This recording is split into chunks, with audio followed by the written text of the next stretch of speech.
नमस्कार विद्यार्थियों, मैं दिन पारिक स्वागत करता हूं आपका जीके बाय डीके चैनल पर और देवेंद्र पारिक एसएमपीआर चैनल पर। इन दोनों ही चैनल के ऊपर ये जो प्रोग्राम है वो आपके पास पहुंचाया जाता है और जिसे हम बोलते हैं मस्ती की पाठशाला। और आज का जो टॉपिक है वो है संविधान के स्रोत, यानी कि संविधान में जो भी मैटर है वो कहाँ से लिया गया है, किन किन जगहों से ये लिया गया है। तो अब शुरुआत करते हैं अपन इस विषय के ऊपर। तो सबसे पहले हम शुरुआत करें कि भारत की जो सबसे बड़ी विशेषता है वो है यहाँ की संसदीय व्यवस्था। तो संसदीय व्यवस्था हमने कहाँ से ली, ये हमने, और इसके अंतर्गत जो प्रक्रियाएं होती हैं वो सब कहाँ से ली। तो सबसे पहले हम संसद की बात पूछ लेते हैं कि संसद हमने कहाँ से ली, यानी संसदीय व्यवस्था हमने कहाँ से ली। कौन बताएगा? हाँ, तो सारे बताने के लिए तैयार है। ब्रिटेन से। ब्रिटेन से संसदीय व्यवस्था हमने कहाँ से ली? ब्रिटेन से। अब प्रश्न उठता है कि संसद के साथ साथ दो चीजें और होती है कि संसद में क्या होता है। संसद में बनते हैं कानून, तो कानून बनाने की जो प्रक्रिया है वो कहां से ली गई? कौन बताएगा? अब इनका नंबर है, क्या हुआ? नहीं आ रहा आपको? नहीं आ रहा आपको? ब्रिटेन। ब्रिटेन। कानून को बनाने की प्रक्रिया तो कहां से है? ब्रिटेन से। और अगला प्रश्न जो इससे ज्यादा महत्वपूर्ण है वो ये कि कानून की स्थापित प्रक्रिया, यानी विधि की स्थापित प्रक्रिया, वो कहां से ली गई है? कौन बताएगा? जापान। जापान। इससे जुड़ा हुआ प्रश्न है विधि की स्थापित प्रक्रिया। तो वो बताइए इन्होंने कि विधि की स्थापित प्रक्रिया हमने कहां से ली? जापान से ली। अब बात आती है, यानी संसद भी हो गया, संसद में बनने वाले कानून हो गए। अब जो महत्वपूर्ण चीज आती है वो आती है हमारे यहां पर राष्ट्रपति। राष्ट्रपति और न्यायपालिका, ये दो वो कंसेप्ट हैं या दो वो चीजें हैं जो भारतीय शासन के अंदर टॉप पर हैं। तो उन दोनों के संबंध में बात करें तो सबसे पहली बात कि राष्ट्रपति का जो प्रावधान है वो प्रावधान कहां से लिया गया? कौन बताएगा? अमेरिका से। अमेरिका से। बहुत अच्छे। अमेरिका से प्रावधान लिया गया है किसका? राष्ट्रपति का। अब प्रश्न ये उठता है कि राष्ट्रपति का प्रावधान तो ले लिया, लेकिन अगर उसकी जो हम ये पूछें कि उसका जो निर्वाचन का प्रोसेस है वो कहां से लिया गया? कौन बताएगा? आयरलैंड। निर्वाचन का प्रोसेस कहां से लिया गया? आयरलैंड से। Very good. अब प्रश्न ये उठता है कि राष्ट्रपति खुद किसी को निर्वाचित करे।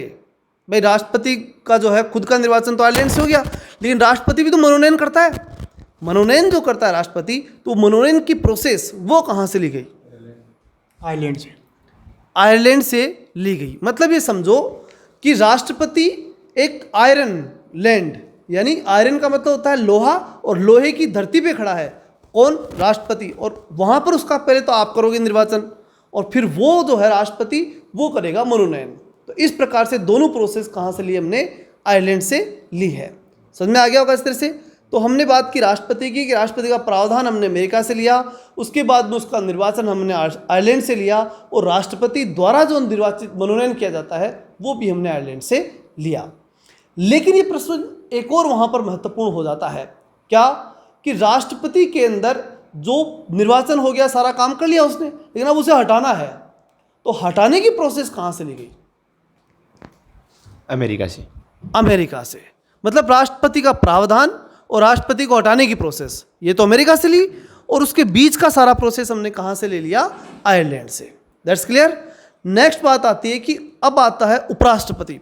उपराष्ट्रपति का प्रावधान हमने कहां से लिया? कौन बताएगा? अमेरिका। अमेरिका। राष्ट्रपति के साथ साथ उपराष्ट्रपति का प्रावधान भी हमने कहां से लिया है? अमेरिका से। ठीक। अब आ जाते हैं अपन न्यायपालिका में।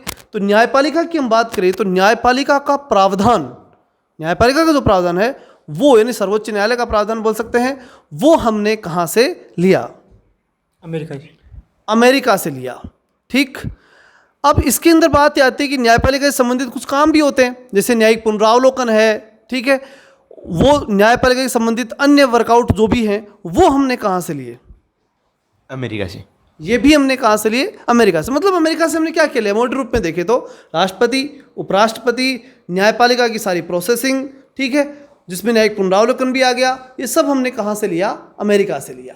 अब एक महत्वपूर्ण प्रश्न उठता है कि हम सब भारत के नागरिक हैं, यानी एक नागरिकता हमारे पास है, तो ये इकहरी नागरिकता का जो कंसेप्ट है वो हमने कहां से लिया? ब्रिटेन से। ब्रिटेन से। आज राजू पूरे जोश में है, सारे प्रश्न बता रहा है। राजू देवेंद्र बराबर टक्कर। ठीक। चलिए अनिल ने भी बढ़िया क्वेश्चन बताए अभी तक, लेकिन आगे देखते हैं कितना रहता है। तो आपका क्या नाम है? विकास। विकास का भी अच्छा प्रदर्शन है आज। आपका नाम क्या है? संदीप। मैं आपके इंट्रोडक्शन के लिए बता रहा हूँ, मुझे तो मालूम है, आपको भी मालूम पड़ जाए। इसका नाम है संदीप। तो संदीप, आप तो क्वेश्चन का उत्तर नहीं देते हो, ऐसा क्या है? मैं तो सबसे पूछ रहा हूँ, ऊपर हाथ करेगा उससे पूछूंगा। नहीं नहीं, आपको जो भी आता है ना, प्रोसेसिंग कुछ ऐसी है कि जो भी आए उस समय आपको क्या करना है? हाथ खड़ा करना है, ठीक है? फिर मैं आपसे अपना आप पूछ लूंगा, लेकिन आप हाथ ही खड़े नहीं करोगे तो मैं तो ये मानूंगा ना कि आपको नहीं आता।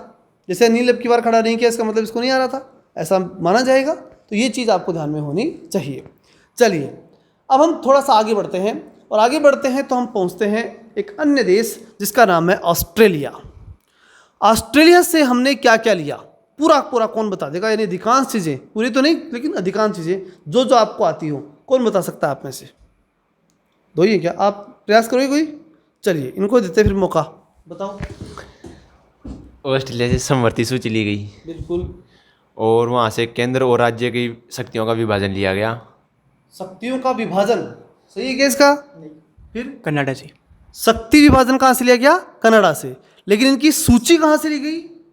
ऑस्ट्रेलिया से। हाँ, ऑस्ट्रेलिया से क्या ली गई है? केंद्र की और राज्य की सूची ली गई है, लेकिन केंद्र और राज्य की शक्तियों का विभाजन जो है ना, वो कनाडा से लिया गया है। ये डिवीजन आपको ध्यान रखना पड़ेगा, ठीक है ना? ये कुछ चीज़ें हैं जो तुलनात्मक रूप से पढ़ेंगे तो आसानी से याद हो जाएंगी। थोड़ा सा हो सकता है कि आपको ऐसा लग रहा हो कि ये थोड़ा बोरिंग टॉपिक है, लेकिन बहुत ही महत्वपूर्ण टॉपिक है। और कुछ? बहुत बढ़िया। ठीक है, बढ़िया है। और बढ़िया इसका मतलब इतना तो काफ़ी है। चलिए, कोई नहीं।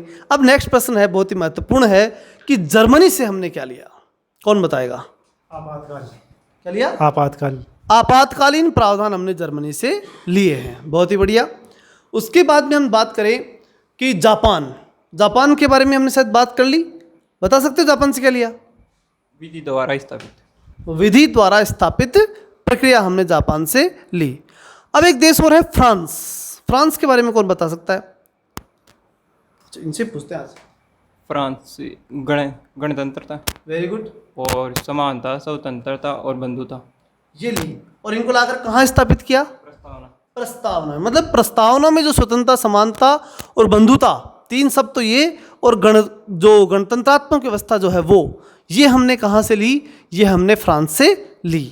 तो ये कुछ महत्वपूर्ण बातें इसके अंतर्गत थी जो हमें अच्छी तरह से आनी ही चाहिए थी। एक और देश मेरे ध्यान में आ रहा है जिसका नाम है दक्षिणी अफ्रीका। दक्षिणी अफ्रीका से हमने कुछ लिया क्या? और लिया तो क्या लिया? संविधान संशोधन की प्रक्रिया और राज्यसभा में राष्ट्रपति सदस्य मनोनयन करता है। अच्छा, थोड़ी सी गड़बड़ हो गई। चलिए, गड़बड़ भी सुधार देते हैं, लेकिन ये प्रश्न भी, दोनों प्रश्न तो पूछने ही पड़ेंगे। पहली बात तो ये कि संशोधन की प्रक्रिया, संविधान में संशोधन की प्रक्रिया हमने अफ्रीका से ली। अब दूसरा प्रश्न, दूसरा जो उत्तर दिया वो इनका उत्तर था कि राज्यसभा में सदस्यों के का मनोनयन, राष्ट्रपति जब राज्यसभा में सदस्यों का मनोनयन करता है वो। तो थोड़ी देर पहले मैंने बताया था कि राष्ट्रपति खुद का निर्वाचन और राष्ट्रपति द्वारा किसी का मनोनयन, ये दोनों किस जगह से होते हैं? कोई बताएगा कहाँ से होता है? आयरलैंड। आयरलैंड। कहाँ से? आयरलैंड। वेरी गुड, आ गया ना उत्तर? देखो आज आ गया, पहला उत्तर आ गया। ठीक है, उत्तर तो आता था इनको, लेकिन क्या कि इनको थोड़ी प्रोसेसिंग की जानकारी नहीं थी। अब जानकारी है, क्या करेंगे आप? पहले बताएंगे, ठीक है ना? हम इस चिन्हित करेंगे कि मैं उत्तर देना चाहता हूँ। चलिए, अब जो विषय जो था, इसके अलावा अफ्रीका की बात क्लियर हो चुकी, ठीक है। एक प्रश्न यहाँ जरूर था जो इन्होंने चिन्हित करने की कोशिश भी की थी, बता देता हूँ मैं आपको, कि राज्यसभा के जो सदस्य है ना, राज्यसभा के अंदर सदस्यों का निर्वाचन करने की प्रोसेसिंग, ये कहाँ से ली? हमने अफ्रीका से ली थी, दक्षिणी अफ्रीका से, ठीक है ना। तो ये कुछ महत्वपूर्ण चीज़ें थी जो हमने अलग अलग देशों से प्राप्त की। ठीक, चलिए आज का यहीं तक रहेगा। कल नेक्स्ट टॉपिक के साथ आपसे मिलते हैं, तब तक के लिए जय हिंद, जय भारत।